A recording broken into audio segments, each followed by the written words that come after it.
तो आइए फ्रेंड्स शुरू करते हैं 15 अप्रैल के सभी करंट अफेयर। लेकिन उसके पहले पिछले 12 महीने के कुछ इंपॉर्टेंट करंट अफेयर हैं, ये आपके रिवीजन के लिए हैं। तो ये आपका एक टेस्ट होगा। कुल मिला के आज के टेस्ट में 10 प्रश्न मैं आपको दे रहा हूँ। इनका उत्तर थोड़ी देर में मैं आपको बताऊँगा। तो देखिए कि कितने प्रश्नों के उत्तर आप दे पाते हैं। ठीक है, जितने प्रश्नों के उत्तर आप देंगे उसके आगे एक ज़ीरो लगा के परसेंट लगा लीजिएगा, मतलब उतने प्रतिशत आंसर आपके करेक्ट रहे। इसीलिए यहाँ पर कुल मिला के 10 प्रश्न आपको दिए जा रहे हैं, मतलब 100% क्वेश्चन में से कितने प्रश्न आपके सही होते हैं ये देखना है। तो पहला क्वेश्चन देखिए, हैदरपुर आर्द्रभूमि को रामसर साइट की सूची में शामिल किया गया है, यह किस राज्य में स्थित है? आसान प्रश्न है। अगला क्वेश्चन, अक्टूबर 2021 में भारत ने किस देश के साथ मित्र शक्ति 2021 संयुक्त सैन्य अभ्यास का आयोजन किया है?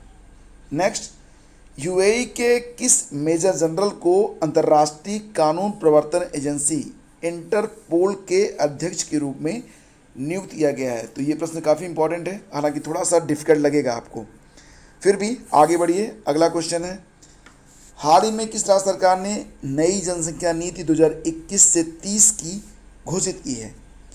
तो प्रश्न आसान भी है, कठिन भी है। अगर आप थोड़ा सा भी अवेयर होंगे तो इसका उत्तर आप दे पाएंगे। विश्व का सबसे बड़ा फ्लोटिंग सोलर प्लेटफॉर्म का निर्माण किस देश में किया जा रहा है? 5 प्रश्न हो गए। छठा क्वेश्चन, 2021 में 13वें ब्रिक्स सम्मेलन की अध्यक्षता किस देश के द्वारा की गई थी? तो ये तो आपको बिल्कुल याद होना चाहिए। WHO ने किस उत्तरी अमेरिकी देश को मलेरिया मुक्त देश घोषित किया है? बात यहाँ पर चीन की नहीं हो रही है, यह एक उत्तरी अमेरिकी देश है, उसके बारे में आपको बताना है। और केंद्र सरकार की घोषणा के अनुसार दुनिया की सबसे लंबी राजमार्ग का निर्माण भारत में किया जा रहा है। तो ये जो राजमार्ग है ये कौन सा राजमार्ग है ये बताना है आपको। जापान ने किस देश के सहयोग से भूरे कोयले से हाइड्रोजन उत्पादन को स्टार्ट किया है? और लद्दाख प्रशासन द्वारा लद्दाख को किस वर्ष तक पूरी तरह से जैविक राज्य में बदल दिया जाएगा? तो आइए अब इसका उत्तर देखते हैं।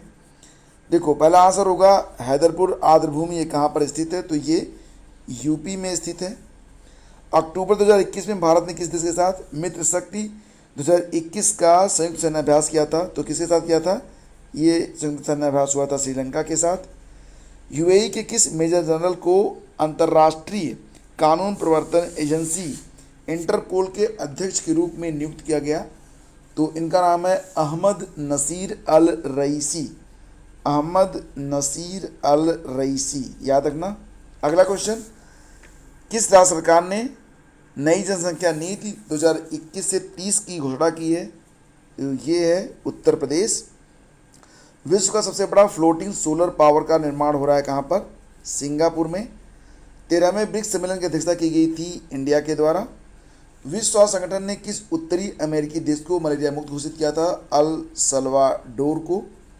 और केंद्र सरकार की घोषणा के अनुसार दुनिया की सबसे लंबी राजमार्ग का निर्माण भारत में किया जा रहा है। तो ये है कौन सा? दिल्ली मुंबई एक्सप्रेस वे, या दिल्ली मुंबई एक्सप्रेस हाईवे कह लीजिए।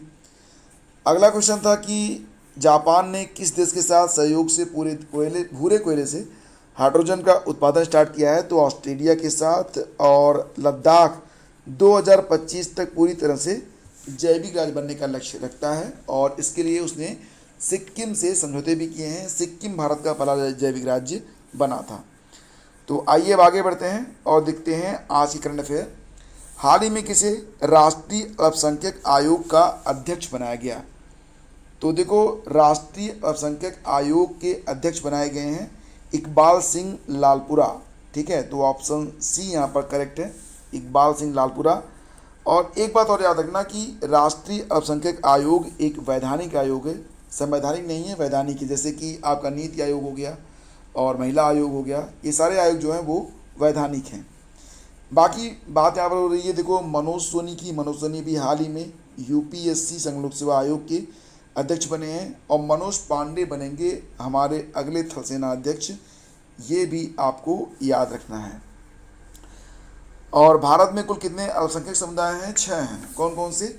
मुस्लिम, सिख, ईसाई, जैन, पारसी और बौद्ध। विश्व चगास रोग दिवस कब मनाया जाता है? अब ये प्रश्न बड़ा ही अच्छा है, बड़ा इंपॉर्टेंट है। जो लोग रेगुलर पढ़ रहे हैं मुझसे उनको तो बहुत सारे दिवस याद हो गए होंगे, क्योंकि हर साल यही दिवस रिपीट होते हैं, बस थीम बदलती है। तो विश्व चगास रोग दिवस प्रतिवर्ष होता है 14 अप्रैल को। जी हाँ दोस्तों, 14 अप्रैल, 14 अप्रैल को ही अभी हाल ही में मनाया गया था। कौन सा दिवस?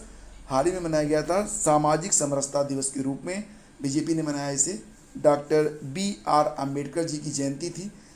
अच्छा, आपसे मैं एक प्रश्न करूंगा कि 2022 में बाबा साहब डॉक्टर भीमराव अंबेडकर की कौन सी जयंती मनाई गई, किस क्रम की? अगर आज वो जीवित होते तो कितने वर्ष के होते? फिलहाल बात करते हैं चगास रोग के बारे में। तो चगास रोग को हटाने के लिए हर मामले की खोज और रिपोर्टिंग, ये इसकी थीम है। और ये जो रोग होता है ये इस कीड़े के काटने से होता है, जो कि चेहरे पर काटता है, इसीलिए इसे किसिंग बग भी कहा जाता है। एक्चुअली में काटने से कुछ नहीं होता है, ये अपनी विष्ठा यानी कि मल को चेहरे पर छोड़ देता है, और अगर वहाँ पर जख्म हुआ तो ये जो इसका पैरासाइट होता है, परजीवी होता है, वो शरीर में चला जाता है, चेहरा सूज जाता है, और अगर सही समय पर इलाज नहीं किया गया तो जान तक जा सकती है। ठीक है। और यह कीड़ा जब किसी व्यक्ति को काटता है तो प्रोटोजन पैरासाइट से वह व्यक्ति संक्रमित हो जाता है। और चगास रोग अमेरिका में बहुत ही आम रोग है। इसे अमेरिका में ट्रेपेनोसियामिस ट्रेपेनोसोमियासिस कहते हैं, ट्रिपेनोसोमियासिस। अगला क्वेश्चन देखते हैं, हाल ही में कहाँ पर स्टैचू ऑफ नॉलेज का अनावरण किया गया? तो स्टैचू ऑफ नॉलेज, ज्ञान की मूर्ति का अनावरण किया गया है महाराष्ट्र में, महाराष्ट्र के लातूर में, याद रखना। और इसका अनावरण अभी हाल ही में किया गया, कब? 14 अप्रैल को। जी हाँ फ्रेंड्स, उसी दिन जिस दिन बाबा साहब डॉक्टर भीमराव अंबेडकर की जयंती मनाई गई। तो लातूर में 14 अप्रैल को इस मूर्ति का अनावरण किया गया है, और इस मूर्ति का नाम क्या होगा? Statue of knowledge. ठीक है। तो यहाँ पर देखिए, दो क्वेश्चन मैं आपसे करूँगा, इसका उत्तर आपको बताना है, मैं इसका उत्तर नहीं बताऊँगा आपको। B.R. अम्बेडकर जी की जो समाधि स्थल है उसका नाम बताना है। प्रश्न बहुत आसान है। और भारत के पहले और वर्तमान कानून और न्याय मंत्री, पहले तो आपको पता ही है, पहले जो कानून और न्याय मंत्री थे वो कौन थे? डॉक्टर भीमराव अम्बेडकर जी थे। वर्तमान में जो कानून और न्याय मंत्री हैं उनका नाम कमेंट करके बताओ, आसान है। आगे बढ़ते हैं। अगला क्वेश्चन देखिए, हाल ही में किसे व्यक्तिगत श्रेणी में कुष्ठ रोग के लिए अंतर्राष्ट्रीय गांधी पुरस्कार 2021 से सम्मानित किया गया? तो अंतर्राष्ट्रीय गांधी पुरस्कार 2021 किसको दिया गया है? देखो, ये जो पुरस्कार होता है ये दो श्रेणियों में दिया जाता है। पहली श्रेणी जो होती है व्यक्तिगत होती है, पर्सनल होती है, दूसरी संस्थागत होती है। तो पर्सनल कैटेगरी में ये जो अवार्ड है ये मिला है डॉक्टर भूषण कुमार को। ये अवार्ड अभी हाल ही में दिया गया डॉक्टर भूषण कुमार जी को, हमारे उपराष्ट्रपति वेंकैया नायडू जी के द्वारा। और संस्थागत श्रेणी में ये पुरस्कार किसको मिला है? तो गुजरात के कुष्ठ यज्ञ ट्रस्ट को ये अवार्ड दिया गया है। अच्छा, वर्ल्ड लेप्रोसी डे कब मनाया जाता है? पूरी दुनिया में तो इसे मनाया जाता है जनवरी के लास्ट संडे को, लेकिन भारत में इसे मनाया जाता है 30 जनवरी को, क्योंकि 30 जनवरी को बापू यानी कि महात्मा गांधी जी का निर्वाण दिवस होता है। तो उसी दिन इसे भी वर्ल्ड लेप्रोसी डे के रूप में मनाया जाता है। अगला क्वेश्चन है, हाल ही में किसने प्रतिष्ठित रेगजोविक ओपन शतरंज टूर्नामेंट को जीता है? तो रेगजोविक ओपन शतरंज टूर्नामेंट, अभी देखो ये जो रेगजोविक है ना, ये एक शहर का नाम है, तो उसी के नाम पर इसे रेगजोविक ओपन शतरंज टूर्नामेंट कहा जा रहा है। तो ये जो अवार्ड है इसको जीता है आर प्रज्ञानंद ने। आपको याद होगा कि अभी 4-5 महीने पहले आर प्रज्ञानंद ने नॉर्वे के रहने वाले दुनिया के सबसे अच्छे यानी कि विश्व कप जो होता है, फिडे वर्ल्ड कप होता है, उसके विजेता मैग्नस कार्लसन को इन्होंने हराया था। तो ऑप्शन सी इसका करेक्ट है। और इनका जो जन्म हुआ है आर प्रज्ञानंद का, ये भारत के किस शहर में हुआ ये आपको बताना है। और इन्होंने किसको हराया था? तो डी गुकेश को हराया था। ठीक है। और रेगजाविक कहाँ पर है? ये आइसलैंड में स्थित है। हाल ही में किसने FIH जूनियर महिला हॉकी विश्व कप 2022 को जीता है? तो FIH जूनियर महिला हॉकी विश्व कप 2022 को जीत लिया है नीदरलैंड ने। ऑप्शन बी यहाँ पर करेक्ट है, याद रखना। और देखो यहाँ पर जो उप विजेता बना वो जर्मनी बना है।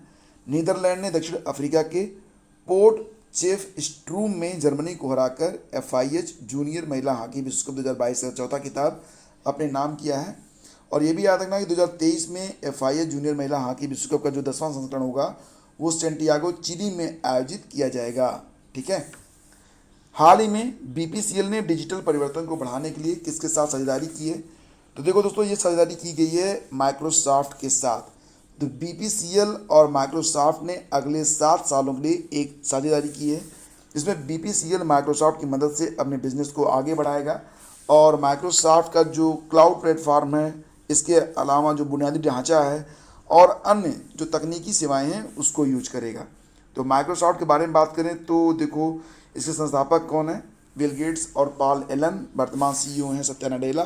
बीपीसीएल का जो मुख्यालय है मुंबई में है, अध्यक्ष वर्तमान में है अरुण कुमार सिंह। ये प्रश्न आपके नॉलेज को टेस्ट करने के लिए है। आपको ये बताना है कि डॉक्टर भीमराव अंबेडकर को कब भारत रत्न से सम्मानित किया गया? तो देखिए, ये आपके ऑप्शन है और अगर आपने गेस किया यहाँ पर ऑप्शन सी, तो आपके जवाब बिल्कुल करेक्ट हैं। 1990 में दिया गया था डॉक्टर भीमराव अंबेडकर जी को भारत रत्न, और इनका जन्म हुआ था महू में, जो कि मध्य प्रदेश में है, 14 अप्रैल 1891। और आज़ादी के बाद ये भारत के पहले कानून मंत्री बने थे। ये मैं आपको बता चुका हूँ। आपको वर्तमान वाला बताना है जो कि मैंने ऊपर आपसे पूछा था। हाल ही में किसे लॉयड का ब्रांड एम्बेसडर बनाया गया? लॉयड जो है किस कंपनी का एक सब ब्रांड है? तो हैवेल्स इंडिया का। ठीक है। हैवेल्स इंडिया का जो सब ब्रांड है लॉयड, उसका ब्रांड एम्बेसडर बनाया गया है सौरभ गांगुली को। सौरभ गांगुली जो कि बीसीसीआई के वर्तमान अध्यक्ष हैं और इसी साल वो उनकी जो अध्यक्षता है, यानी कि उनका जो समय है वो समाप्त हो रहा है। तो अब ये लॉयड के ब्रांड एम्बेसडर बन गए हैं, ये याद रखना। हैवेल्स इंडिया लिमिटेड के चेयरमैन और प्रबंध निदेशक कौन है? एमडी और सीईओ अनिल राय गुप्ता। 10,000 टी20 रन बनाने वाले दूसरे भारतीय क्रिकेटर कौन बने हैं? पहले कौन बने थे? पहले बने थे विराट कोहली। दूसरे कौन बने हैं? रोहित शर्मा। दोनों याद रखना आप। और रोहित शर्मा किस आईपीएल में किस टीम के कप्तान हैं? तो ये मुंबई इंडियंस के कप्तान हैं। 13 अप्रैल को पंजाब किंग्स के पेसर कगिसो रबाड़ा की गेंद पर छक्का लगाकर उन्होंने ये अपनी उपलब्धि हासिल की है। विराट कोहली के बाद रोहित शर्मा इस मुकाम पर पहुंचने वाले दूसरे भारतीय बने हैं। तो ये थे आज के 10 प्रश्न। और दोस्तों, आज हमने क्या पढ़ा? आज हमने पढ़ा कि राष्ट्रीय अल्पसंख्यक आयोग का नया अध्यक्ष बनाया गया इकबाल सिंह लालपुरा को। विश्व चगास रोग दिवस मनाया गया 14 अप्रैल को। स्टैचू ऑफ नॉलेज का अनावरण किया गया महाराष्ट्र के लातूर में। डॉक्टर भूषण कुमार को अंतर्राष्ट्रीय गांधी पुरस्कार 2021 से सम्मानित किया गया व्यक्तिगत श्रेणी में। प्रतिष्ठित रेगजोबिक ओपन शतरंज टूर्नामेंट जीत लिया है आर प्रज्ञानंद ने।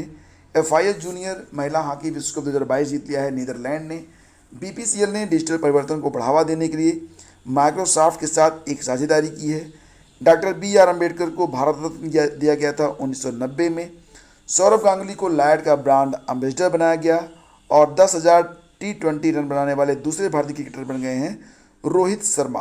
तो अब आपके लिए आज का प्रश्न, तो बताइए कि भारत के किस शहर में सबसे ऊंचा मेडिकल टावर स्थापित होगा? तो ये प्रश्न मैं ऑलरेडी पढ़ा चुका हूँ।